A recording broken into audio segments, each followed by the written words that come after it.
오늘은 우리 다 함께 디모데후서 1장으로부터 공부를 하겠습니다. 1장 1절 인사의 말씀을 우리 다 같이 읽겠습니다. 하나님의 뜻으로 말미암아 그리스도 예수 안에 있는 생명의 약속대로 그리스도 예수에서 얻은 바울은, 바울 선생은 당신의 사도된 경륜을 설명하고 있습니다.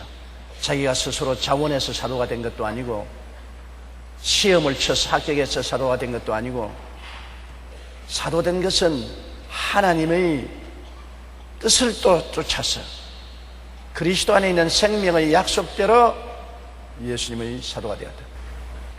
여러분, 하나님의 사도가 된다든지 목사나 교사나 복음 전도자나 주의 일꾼이 되는 것은 하나님의 뜻을 쫓아 부르심을 받아 되는 것입니다.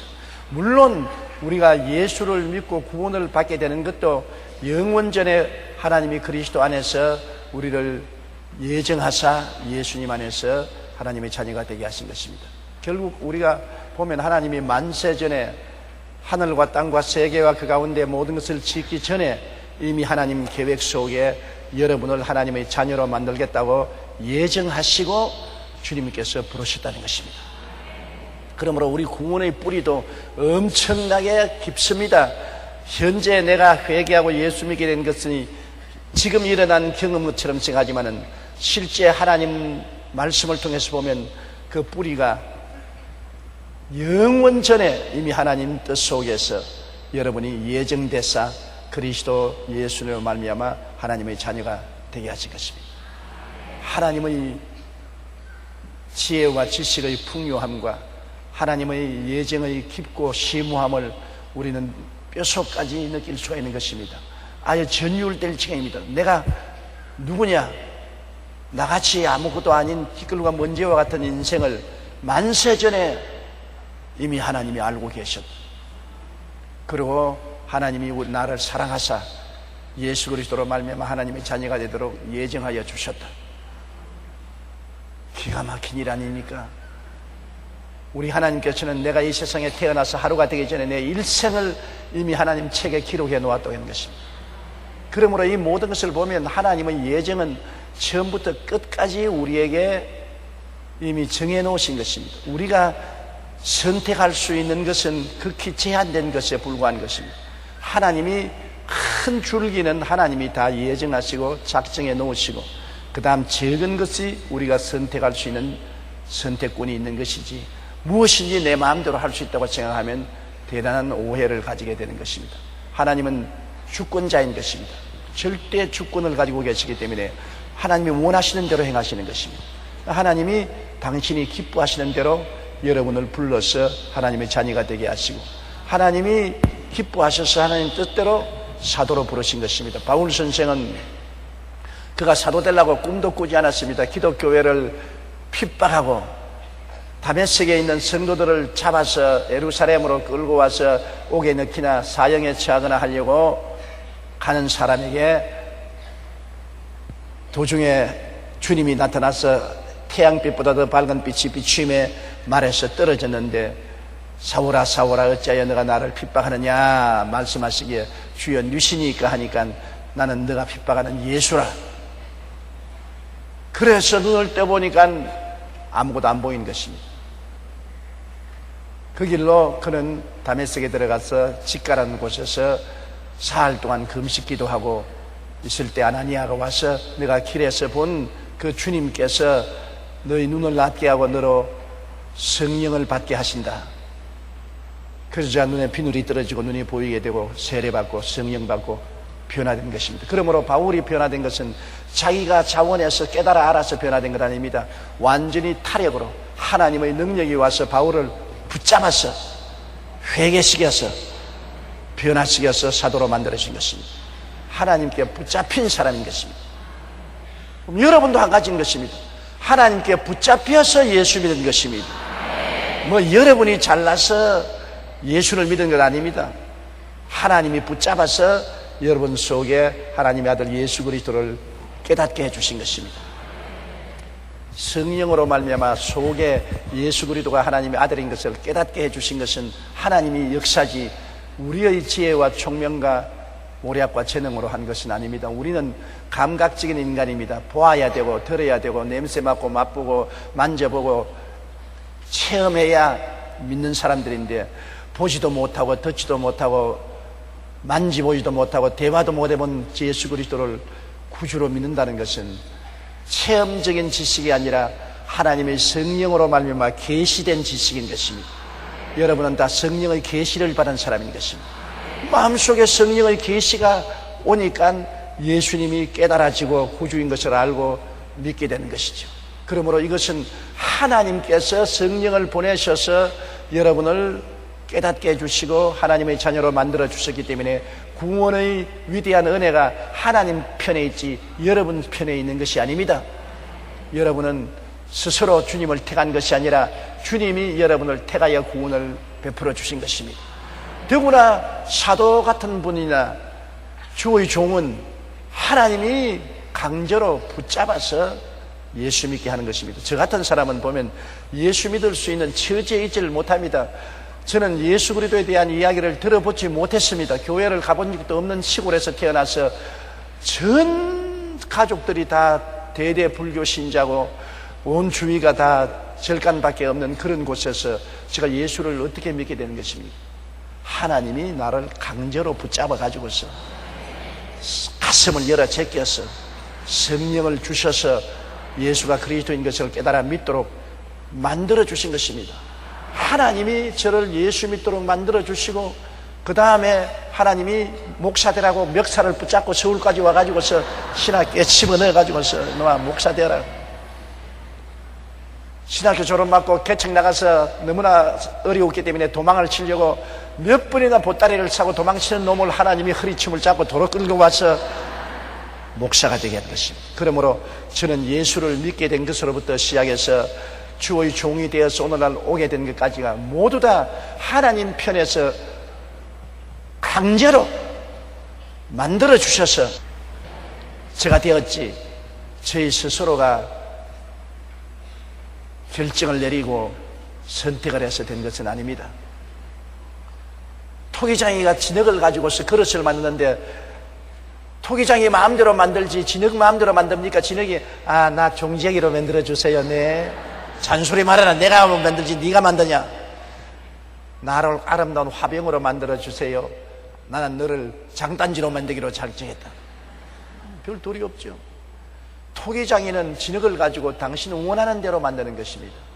우리는 진흙이요 하나님은 토기장인데 하나님이 우리를 가지고서 원하는 대로 만드는 것입니다. 어떠한 사람은 사도로, 어떠한 사람은 목사로, 교사로, 복음 전도자로, 어떠한 사람은 평신도로, 어떠한 사람은 지역장으로, 구역장으로 하나님이 만드시는 것입니다. 주의 나라의 모든 직분은 하나님이 만드신 그릇인 것입니다. 하나님의 뜻을 통해서 되었다는 것을 알아야 되는 것입니다.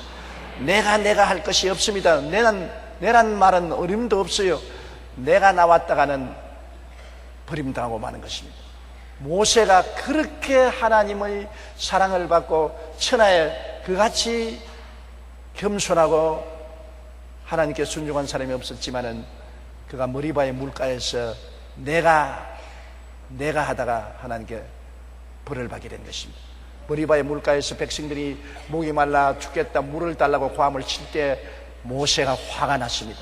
여태까지 하나님이 베풀어 주신 기사와 이적과 은혜를 생각하지 아니하고 원망하고 불평하고 탄식하는 것을 보고 그들 앞에서 지팡이를 들고 하나님이 바위를 쳐서 물을 내라고 하는데 백성들을 데리고 바위 앞에 서서 하나님이 너희들에게 물을 주신다고 했으면 좋았을 것인데 내가 너희를 위해서 물을 내랴. 마치 모세가 자기가 물을 주는 것처럼 말을 했어요. 하나님이 너희들을 불쌍히 여겨서 물을 주신다고 하지 않고 내가 너희를 위해서 물을 내랴. 나를 내세워서 바위를 쳤습니다. 바위에서 결국 물은 나왔지만은 하나님은 진노하셨습니다. 백성들 앞에서 하나님을 거룩하게 못했습니다. 그 결과로 너는 가나안 땅에 못 들어간다. 너가 불세출의 이스라엘의 지도자였지만은 하나님의 영광을 나타내지 않냐고 내가 물을 낸다고 했기 때문에 하나님의 자리를 찬탈하는 말을 했으므로 하나님께 벌을 받은 것입니다. 책임이 있을수록 더 낮아지고 겸손해야 되는 것입니다. 여러분, 모든 일은 하나님이 하시고 모든 결과는 하나님이 이루시고 우리는 일꾼에 불과한 것입니다. 일꾼이 내가 이 일을 하랴, 내가 저 일을 하랴, 이런 금방진 소리 하다가는 벼락 맞을 짓을 하는 겁니다. 주인이 하는 것이지요. 일을 행하는 야훼, 그 일을 지어 성취하는 일은 하나님인 것입니다. 우리는 그냥 일꾼이에요. 사도라는 일꾼, 목사, 교사, 선지자 혹은 부흥사 혹은 평신도, 집사, 안수집사, 장로, 지역장, 구역장 같이 모두 다 하나님의 일꾼에 불과한 것입니다. 일꾼은 주인이 시키는 일을 하고 일이 다 끝나면은 사라지는 것입니다. 지가 무슨 결과를 이룬 것처럼 어깨 어석될 수가 없습니다. 자기 할 직분을 다했으면 사라지는 것입니다. 끝장나는 거예요. 끝까지 자기가 뭐 잘난 듯이 버티면 안 되는 것입니다. 하나님은 때가 이르면 모세를 그만두라고 하시고 여호수아를 세우시고, 여호수아가 때가 이르면 여호수아를 그만두게 하시고 사사들을 세우시고, 하나님이 하시는 일은 절대로 하나님 주권하에 있지 금방진 소리 하다가는 매를 맞게 되는 것입니다. 그러므로 사도 바울 선생이 하나님의 뜻으로 말미암아 그리스도 예수의 사도가 되었다. 얼마나 당당합니까? 네가 누구냐? 하나님의 뜻으로 나는 사도가 되었습니다. 하나님의 뜻으로 말미암아 그리스도 예수 안에는 생명의 약속, 예수 그리스도 안에는 생명의 약속이 있습니다. 세상에는 생명이 없어요. 세상 모든 것은 다 죽습니다. 보세요. 사람도 태어나서는 늙어서 죽지요. 동물들도 다 죽지요. 아무리 오래오래 사는 나무도 천년을 넘어서 살지 못하지 않습니까? 죽지요. 이 세상에 살아있는 모든 것은 다 죽습니다. 오직 생명의 약속은 예수님밖에 없습니다. 예수님만이 영원히 삽니다. 예수님이 죽을 몸을 가진 사람으로 오셔서 우리 보는 앞에서 십자가에서 죽으시고 무덤에 들어갔다가 사흘 만에 죽음을 극복하고 부활해서 영생하시는 주님이 되신 것입니다. 그러므로 죽음을 이기신 분은 예수님밖에 안 계셔요. 예수님 이외에는 연수의 차이는 있더라도 다 죽어요. 죽는 것은 정한이 친 것입니다. 생명의 약속은 예수님밖에 없는데 성경은 누구든지 저를 믿으면 멸망하지 않고 영생을 얻으리라.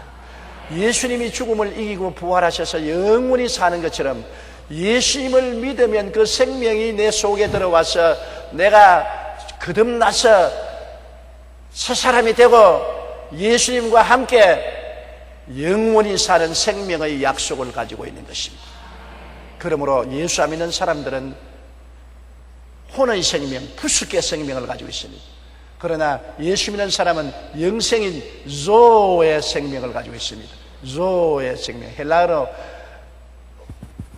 죽는 생명, 혼의 생명은 푸스케입니다. 따라 말씀드렸어요. 푸스케.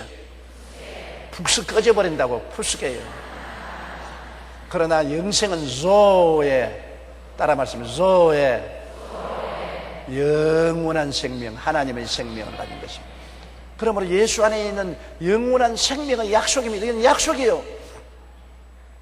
사람도 약속하면 어기지 못하는데 하나님이 약속하고 어기지 않습니다. 하나님은 인생이 아니신지라 시건치 아니하시고 인정 아니신지라 거짓이 없으시다고 말씀하신 것입니다. 하나님께서 누구든지 예수 그리스도를 믿으면 멸망하지 않고 영생을 얻으려는 생명의 약속을 주신 것입니다. 그러므로 예수를 믿으면 하나님의 언약대로 영원히 죽지 않고 살게 되는 것입니다.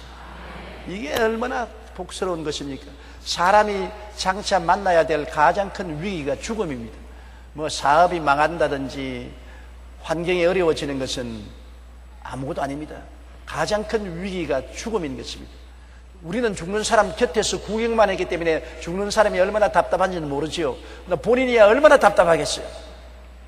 희망이 없이 죽는다는 것은 얼마나 좌절고 절망이겠습니까? 그러나 죽음이 다가와도 영원한 생명의 언약을 받은 사람은 죽음이란 터널을 지나면 천국에 갈 것을 알고 있기 때문에 터널을 눈 딱 감고 지나가면 되는 겁니다. 눈 딱 감고 지나가면 돼요.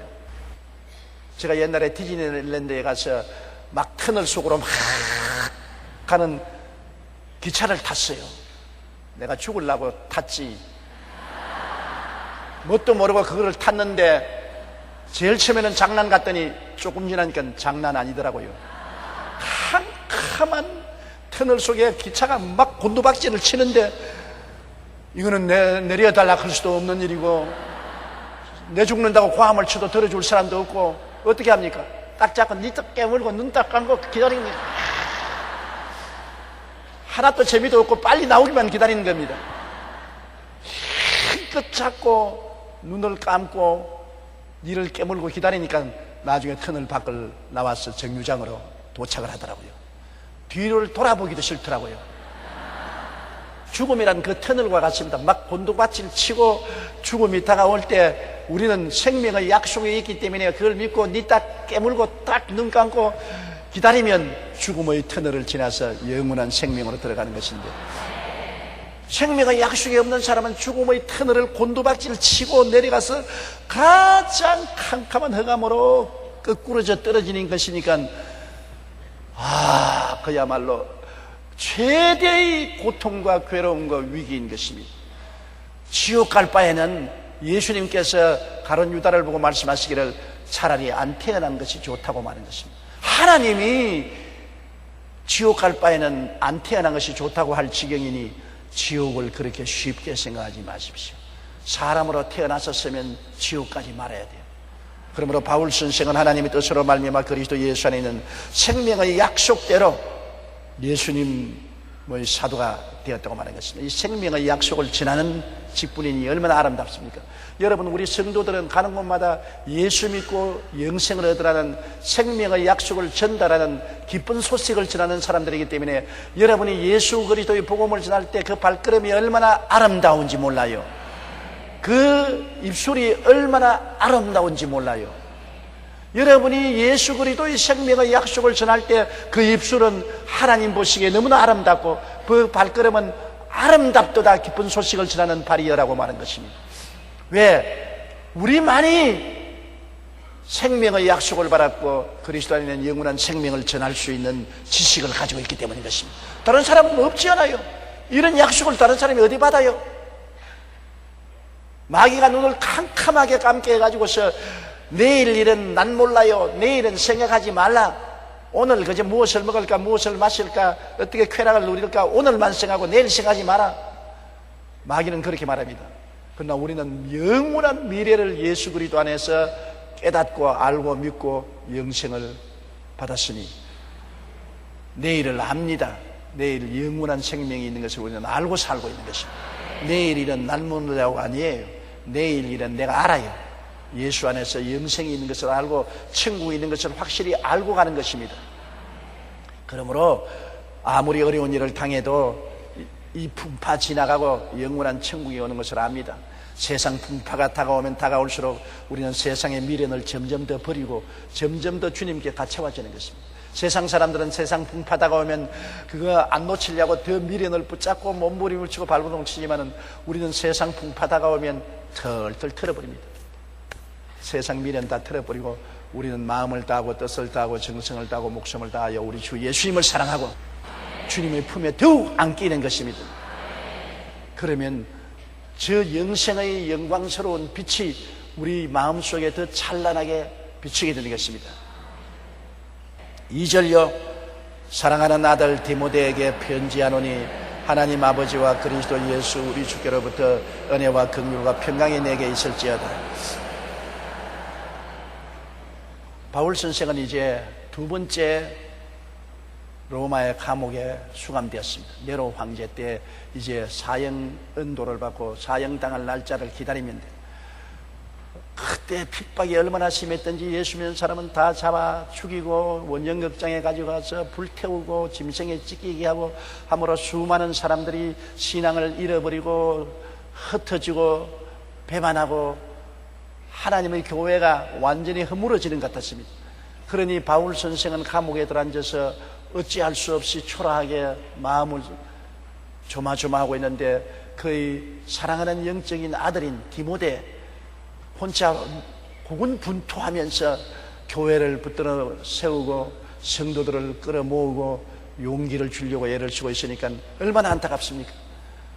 그리고 감옥에 있는 외로운 그는 그 동지들이 다 뿔뿔이 흩어져 버리고 오직 누가만 왔다 갔다 그를 돌보아 준 것입니다. 그런 처지에서 그는 디모데를 위해서 얼마나 안타깝게 생각하고 사랑하고 디모데에게 영적인 아버지의 그 애절한 편지를 전달한 것입니다.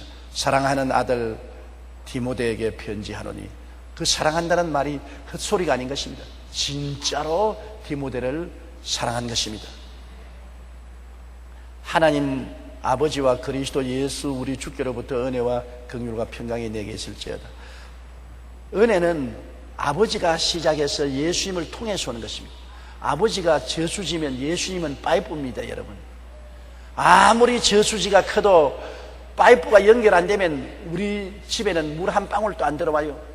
저수지가 크고 아름다운 곳이 있다는 소문을 들어도 그 저수지의 물은 한 방울도 맛볼 수가 없는 것입니다.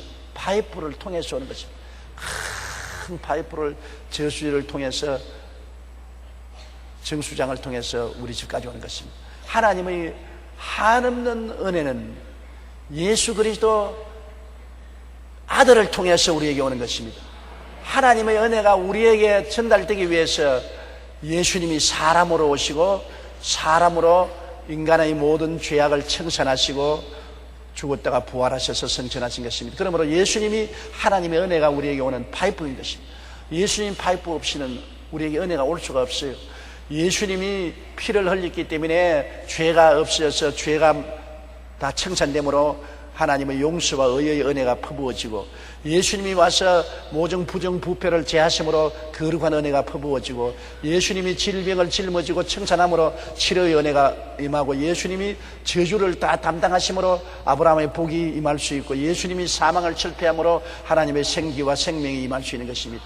바로 십자가가 예수 그리스도의 하나님이 우리에게 전하는 파이프인 것입니다.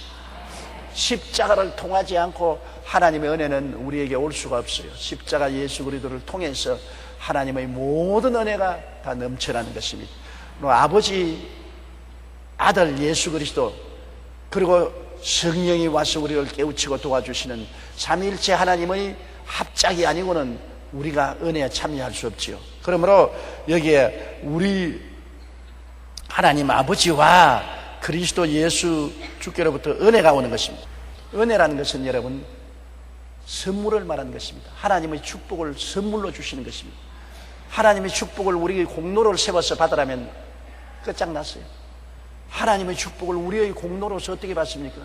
내가 얼마나 공부를 많이 해야 되며, 얼마나 노력을 많이 해야 되며, 얼마나 고행을 많이 해야 되며, 얼마나 적성을 많이 했는지 알 수가 없어요. 하늘나라를 수능 시험 치듯이 쳐서 올라가라면 하나님의 은혜 받을 사람 아무도 없어요. 하나님의 은혜는 예수 그리스도께서 십자가에서 값주고 사줬기 때문에 공짜로 받는 것입니다. 예수님의 십자가의 공로가 얼마나 큰지, 하나님이 사람으로 오셔서 십자가에서 죽었으니까 그 희생의 가치는 계산할 수가 없습니다.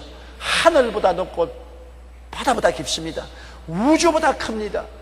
하나님 아들이 십자가에서 몸을 찢고 피를 흘려 대가를 지불했으니까 그걸 계산할 수 없지요. 한없는 대가를 지불했을 거니까 그 계산할 수 없는 가치를 우리는 은혜로서 그냥 받는 것입니다. 공짜로 받는 것입니다. 예수님이 다 이루었다 하실 때 다 이루은 것입니다. 모자란 것 하나도 없습니다. 그러므로 우리는 죄를 짓고 불의하고 추악하고 버림을 받아야 마땅함에도 불구하고 예수를 믿으면 그 넘치는 보혈의 은혜로 구원을 받게 되는 것입니다. 보혈의 은혜 엄청납니다. 그 보혈의 은혜 아무것도 보탤 수도 없고 뺄 수도 없습니다.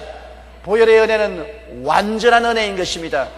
우리가 십자가를 바라보고 주님을 모시면 여러분은 모두 다 피의 소낙비를 맞는 것입니다. 예수님이 보혈의 소낙비를 맞는 것입니다. 그 보혈로 말미암아 여러분은 마귀에서 해방되고 하나님의 아들 나라로 옮겨지고 성령이 와서 거듭나게 해서 하나님의 자녀가 되게 되는 것입니다. 보혈의 은혜가 얼마나 큰지요. 그러므로 하나님의 은혜는 예수 그리스도를 통해서 우리에게 값없이 주어지는 것이 은혜인 것입니다. 은혜는 대가가 없습니다. 값없이 주어지는 것입니다. 그러므로 예수 믿고 천당 가는 데는 믿음밖에는 조건이 없습니다. 믿으면 하겠네.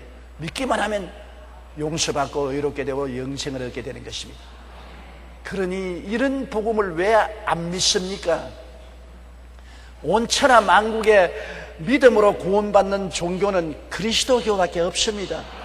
다른 데는 다 수양을 닦고 도를 닦고 마음에 깨닫고 적성을 하고 무엇을 해야 된다고 하는 것입니다. 해야 구원받는 것이라고 하는데, 세상 사람들은 다 무엇을 해야 구원받는데 우리 기독교는 믿어야 구원받습니다. 해야 구원받는 것이 아니라 믿어야 구원받고 믿고 난 다음에 행하는 것입니다. 믿고 난 다음에 하나님의 자녀가 되었으니 이제는 하나님 자녀답게 사는 것입니다. 행함은 믿은 이후에 따라오는 것입니다. 그러므로 아버지 하나님과 그리스도 우리 주께로부터 은혜가 오고 그 다음에는 긍휼이 옵니다. 은혜가 오고 그 다음에는 불쌍히 여기는 긍휼의 마음이 오는 것입니다. 긍휼이 없으면 여러분 우리가 살아갈 수가 없어요. 우리가 매일매일 은혜를 받아서 구원을 받았음에도 불구하고 자꾸 죄를 짓지 않아요. 베드로가 예수님께 물었습니다. 내 이웃이 내게 범죄하면 하루에 7번씩 용서하면 됩니까? 예수님께서 회개하고 돌아오고 달라면 7번씩 70번이라도 용서하라. 그게 긍휼인 것입니다. 불쌍히 여기는 마음인 것입니다. 아무리 우리가 하나님의 은혜로 죄를 씻음받고 구원을 받았어도 그 다음 후차적으로 다가오는 긍휼이 없으면 우리는 그냥 버림받고 마는 것입니다. 아버지, 어머니 은혜로 우리가 태어났지 않습니까? 태어나는 것만 중요한 건 아니에요. 태어나고 난 다음에 똥오줌 몇 마를 누구 사고 온갖 못된 일을 다 하는데 살아남는 것은 어떻게 살아남습니까? 어머니의 긍휼 때문에 살아나는 것입니다. 아버지는 자식 기르는데 긍휼을 베풀지 않고 율법적으로 대하기 때문에 아버지에 대한 기억은 별로 없지 않습니까? 어머니의 사랑의 손길이 늘 불쌍히 여겨서 돌보주기 때문에 긍휼이 살리는 것입니다. 은혜를 받았으면 우리는 끊임없는 하나님의 자비가 있어야 되는 것입니다. 예수 그리스도를 통한 자비가 없이는 구원받았더라도 버림받을 수밖에 없는 것입니다. 항상 예수님의 자비가 있기 때문에 용서를 구하고 보혈을 의지하고 씻음을 받는 것입니다. 그리고 긍휼을 받으면 평강이 내게 있을 때 마음이 평안해지는 것입니다. 은혜를 받고 긍휼을 받기 때문에 마음이 평안해요. 하나님이 값없이 구원을 주시고 긍휼을 베풀어서 불쌍히 내게 주기 때문에 하나님 품에 안게 해서 마음이 편안해요. 이 세상에 가장 귀한 보화가 평안인 것입니다. 사람이 호의호식하더라도 마음이 불안하고 초조하고 공포에 떨고 있으면 행복은 없어요. 행복은 초가상 칸에 살아도 마음이 평안하면 행복해질 수 있는 것입니다. 오늘날 세계는 옛날보다 엄청나게 편하고 잘 살지만 평안이 없어요. 엄청난 경쟁 속에서 서로 물고 찢고 싸우기 때문에 평안이 없어요. 이 세상에 하나님 앞에 나갈 때보다 더 마음이 평안할 데가 없는 것입니다. 온 세상 다 날 버려도 주 예수 안 버려. 우리를 안 버리는 하나님의 긍휼이 있기 때문에 마음의 평강이 있을 수가 있는 것입니다. 그러므로 늘 예수 그리스도를 통해서 아버지 앞에 가까이 나가 있으면 마음의 평강이 넘치게 되는 것입니다. 그렇게 로마의 핍박이 심하고 네로 황제의 핍박이 심하고 거센 풍파 불어올 때라도 바울 선생은 너는 아버지 하나님과 예수님을 통해서 오는 은혜를 생각하고 하나님의 긍휼을 생각하고 평강을 가져라. 마음에 편안해라. 마음에 불안 초조하지 마라. 어떤 일이 생겨도 하나님 아버지와 예수님은 너를 버리지 아니하신다. 은혜를 주시고 불쌍히 여겨주시고 하니까 너는 평안을 가져라. 그렇게 말하는 것입니다. 맞았어요. 어떤 일이 있어도 하나님은 여러분 버리지 않습니다. 내가 너를 결코 버리지 않고 너를 떠나지 않겠다고 말씀한 것입니다. 그러므로 예수님의 십자가 보혈을 의지하고 항상 넘어지면 일어나서 다시 주님께로 돌아오고 마음의 위로와 평강을 갖게 되시기를 주님 이름으로 축원합니다. 그 다음 3절요. 내가 밤낮 간구하는 가운데 쉬지 않고 너를 생각하여 청결한 양심으로 조상적부터 섬겨오는 하나님께 감사하고. 바울 선생은 감옥에 갇혔으니 밤낮으로 할 일이 없지 않아요? 기도밖에 할 일이 없습니다. 하나님이 여러분에게 기도시키려면 감옥에 갇힐 할 때가 있는 것입니다. 예레미야가 이스라엘 나라가 망하게 되었는데 국정은 어지럽고 임금은 정신을 차리지 못하고 국민들은 우상 숭배를 하고 너무너무 답답해서 동분서주하고 있을 때 감옥에다 넣어버렸습니다. 예레미야가 12대 뜰에 갇혔어요. 발을 동동 굴렀어요. 내가 나가서 회개하라고 외쳐서 임금을 깨우치고 고관 대작들을 회개시키고 국민들에게 정신을 차리게 해야 되겠는데 내가 이 어려운 때 저 바벨론 나라는 쳐들어오려고 눈앞에 와 있는데 내가 감옥에 갇히면 어떻게 합니까? 고함치니까 하나님이 예레미야야, 일을 행하는 이는 야훼, 그 일을 지어 성취하는 이는 야훼, 야훼라는 자가 내게 이르노라. 너는 내게 부르짖으라. 내가 내게 응답하였고 내가 알지 못하는 크고 은밀한 일을 보여주리라. 그때 하나님 말하기를 일은 네가 하는 것이 아니다. 이 나라를 구원하고 변화시키는 것은 내가 하는 일이다. 하나님이 하는 일인데 하나님이 일을 하시기 위해서는 네가 기도를 해야 된다. 그래서 네가 너무 동분서주하고 기도할 시간이 없기 때문에 감옥에 가두어 놓았다.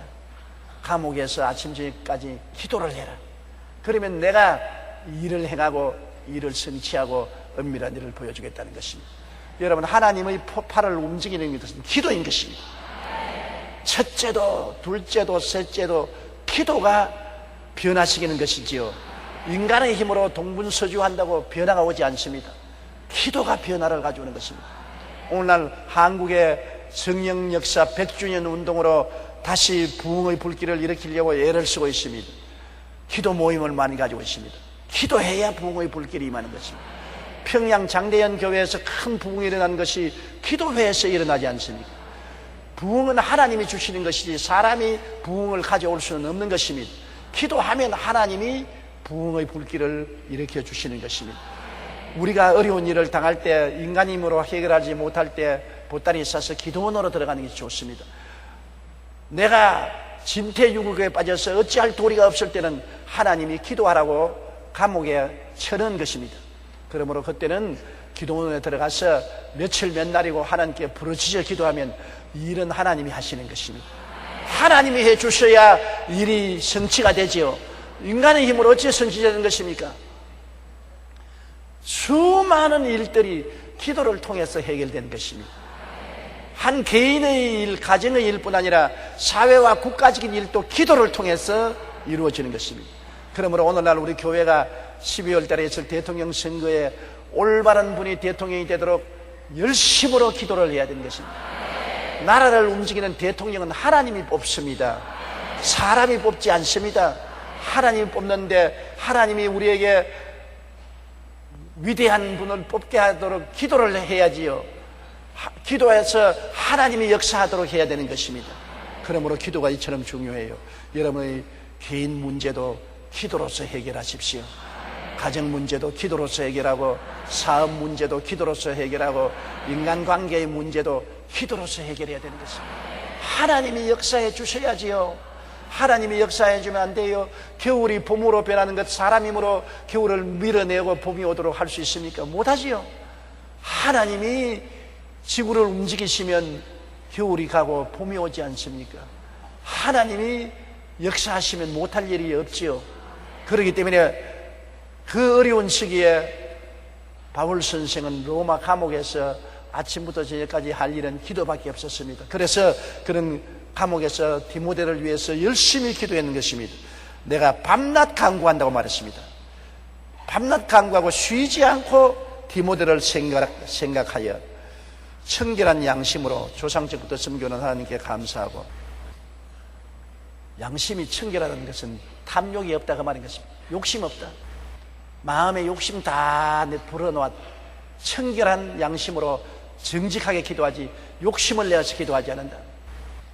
사람이 세월이 흘러가서 나이를 먹고 은퇴하게 되면 마음이 청결해지는 것입니다. 욕심이 없어져요.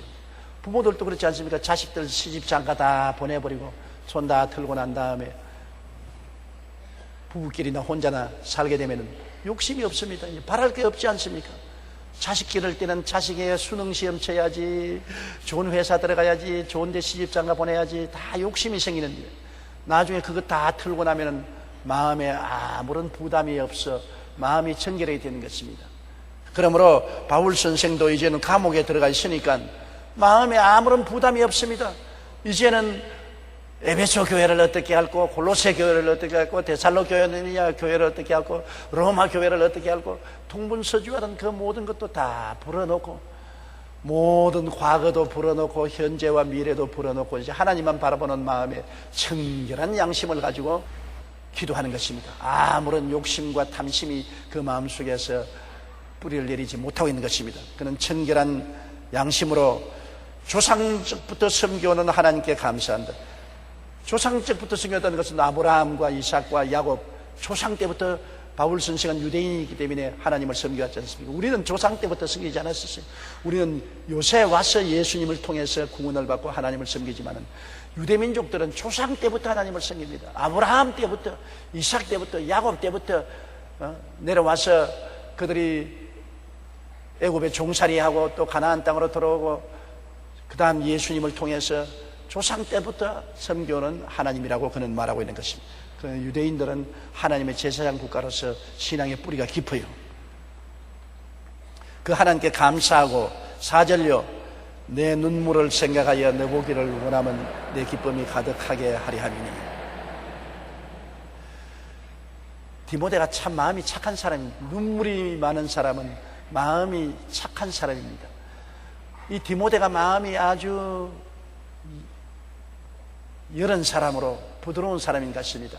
바울 선생하고 함께 지낼 때, 기도할 때 보면 눈물을 툭툭툭툭 흘리고 있고, 바울이 디모데를 교회에 맡기고 이별할 때도 끊임없이 손수건 들고 울면서 따라오고, 그래서 바울의 디모데에 대한 기억은 항상 눈물을 흘리는 부드러운 마음을 가진 제자라고 인상이 깊었습니다. 그렇기 때문에 그 편지에도 내 눈물을 생각하여 항상 하나님 앞에 눈물을 흘리고 강구하는 너를 생각하고 마음이 찡하고 잊어버릴 수 없다는 것입니다.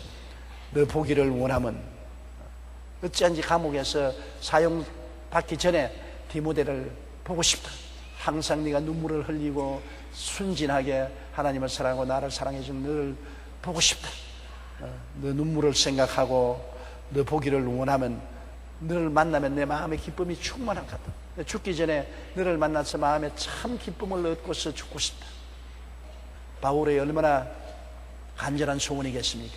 또 디모데를 만나고 난 다음에 바울이 세상을 떨 수 있기를 바울은 얼마나 간절히 원했겠습니까? 내 기쁨이 가득하게 하렴이라고 말하는 것입니다. 5절요, 한 절 더 하십시다. 이는 내 속에 거짓이 없는 믿음이 있음을 생각하니라. 이 믿음은 먼저 내 외조모 로이스와 내 어머니 유니게 속에 있더니 내 속에도 있는 줄을 확신하노라. 디모데는 사람이 진실하고 순진해서 거짓이 없는 믿음입니다. 세상과 혼탁하지 않았지. 거짓된 믿음, 가짜 믿음도 많잖아요. 정말 가짜 믿음에 걸리면 큰일 납니다. 이단과 사설에 넘어가면 인생이 박살나는 것입니다. 디모데는 거짓이 없는 진실한 신앙을 가지고 있었습니다. 디모데의 믿음을 생각할 때 그가 바울이 말하기를 너 믿음은 계보가 너 외조모 외할머니 로이스 속에 있더니만 내 어머니 유니게 속에 있더니 내 속에 되는 줄 아니라. 이래서 신앙의 계보를 모계를 쫓아서 말하고 있는 것입니다. 외할머니 속에 있던 믿음이 너희 어머니 속에 있고 어머니 속에 있는 믿음이 너희 속에 왔다. 여러분, 믿음의 역사는 모계 쪽 통해서 강하게 역사하는 것입니다. 제가 지금까지 목회하면서 보니까 언제나 온 가정이 활깍 뒤집어지는 것은 여자가 들어와서 뒤집어 놓지 남자가 들어와서 뒤집어 놓지 않아요. 며느리가, 예수 믿은 며느리가 집에 들어오면 그렇게 핍박을 받다가도 나중에 시아버지, 시어머니, 남편, 온 식구를 다 예수 믿게 하고, 또 가정에 부인이 예수를 믿고 들어오면 그렇게 핍박을 받으면서도 남편 변화시키고 온 가정을 변화시키고. 우리 한국 교회도 부인들이 없으면 교회가 설립될 수가 없었습니다. 여성들이 가는 곳마다 온 가정을 다 변화시키는 것입니다. 신앙은 모계를 통해서 흐르는 것을 알 수 있는 것입니다. 예수님께서도 십자가를 짊어지고 갈 때 많은 사람이 울고 따라오니까 예루살렘의 딸들아 예루살렘의 딸들아 나를 위해서 울지 말고 너와 너 자녀를 위해서 울라고 말한 것입니다. 그러므로 여성들의 기도를 통해서 남성들이 변화받고 자녀들이 변화받는 것입니다. 이 성경에 보면 디모데 속에 있는 거짓이 없는 믿음은 외조모 로이스 속에 먼저 있었다. 외조모가 예수를 잘 믿고 지극히 하나님을 섬겨서 그 딸인 디모데의 어머니 유니게를 변화시켰다. 그런데 유대인들은 이방인에게 시집을 안 보내는데 예수 믿고 난 다음 변화되었으니까 헬라 사람인 사위를 봤어요. 디모데의 아버지는 헬라 사람입니다. 디모데의 아버지가 회개를 하고 예수님을 잘 믿으니까 예수 안에서는 유대인이나 헬라인이나 이방인이나 차이가 없습니다. 예수를 안 믿었으면 유대인은 이방인하고 결혼 안 해요. 그런데 그 외조모 로이스는 예수를 믿고 구원을 받아 착실히 주를 섬기는 분이고 그 딸 유니게를 잘 예수 믿게 했는데 같은 아마 교회에 나오는 헬라인 청년이 예수를 믿은가 봅니다.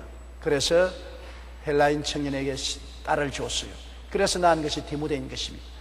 그러므로 신앙이 3대째로 외할머니 신앙이 어머니 신앙으로 어머니 신앙이 디모데 속에 들어오게 되었다고 여기 성령께서 말하고 계시는 것입니다. 어머니의 신앙의 영향력이 굉장히 커요. 미국의 16대 대통령 아브라함 링컨도 통나무집에서 태어났고 시골에서 아버지 토마스라는 분은 목수였습니다. 그런데 자녀 교육에 대해서 전혀 관심이 없는데 그 어머니 낸시 여사는 무식하지만은 자녀 교육에 관심이 있었는데 자기가 사는 집에서 20-30리 밖에 겨우 읽고 쓰는 것만 가르치는 야학 비슷한 학교가 있기 때문에 남편을 설득해서 아브라함 링컨의 누님과 링컨 두 사람을 그 학교에 보내가지고서 영어를 읽고 쓰도록 가르쳤습니다. 그러고 난 다음에 9살 때 어머니가 세상을 떴는데 9살 때까지 늘 저녁 식사를 하고 나면은 아들, 딸을 무릎에 얹혀놓고 성경을 읽어주었어요. 그러고 난 다음에 세상을 뜰 때 너가 부귀영화 공명을 추구하지 말고 성경을 사랑하고 하나님 말씀을 읽고 하나님을 섬기는 삶을 살기를 원한다는 유언을 하고 갔습니다. 그래서 아브라함 링컨은 평생의 어머니의 유언을 잊을 수가 없어요. 어머니가 성경을 읽어주고 성경으로서 교육하는 것을 잊을 수가 없다고 하나님을 확실히 섬기고 따랐기 때문에 통나무집에 태어나서 초등학교도 못 나왔지만은 그 이후에 미국 제16대 대통령이 되고 위대한 위인이 될 수 있는 것은 어머니 신앙 때문에 되었다고 그런 고백을 한 것입니다. 어머니의 신앙은 자녀들에게 굉장한 영향력을 미치는 것입니다. 왜냐하면 어머니의 손길을 통해서 자녀가 자라지 않습니까? 아버지는 늘 밖에서 나가 있는 분이고 어머니는 주로 집에서 자녀들을 돌보니까 어머니의 성품과 어머니의 삶의 모델이 어찌할 수 없이 자녀들에게 전달될 수밖에 없는 것입니다. 어머니가 집에서 기도를 드리고 성경을 읽고 교회에 나가고 하나님을 섬기는 것이 자연적으로 자녀들의 가슴 속에 파고 들어와서 신앙이 되는 것입니다. 그러므로 어머니 여러분이 많은 사람을 살리게 되는 것입니다. 어머니가 살면 가정이 다 삽니다. 어머니가 죽었으면 가정이 다 죽습니다. 그러므로 어머니의 신앙이 얼마나 중요하다는 것을 바울 선생은 여기에 말하고 있는 것입니다. 성은 아버지를 통해서 얻지만은 신앙은 어머니를 통해서 얻는다는 것을 성경이 말하고 있는 것을 잊어버리지 마시기 바랍니다.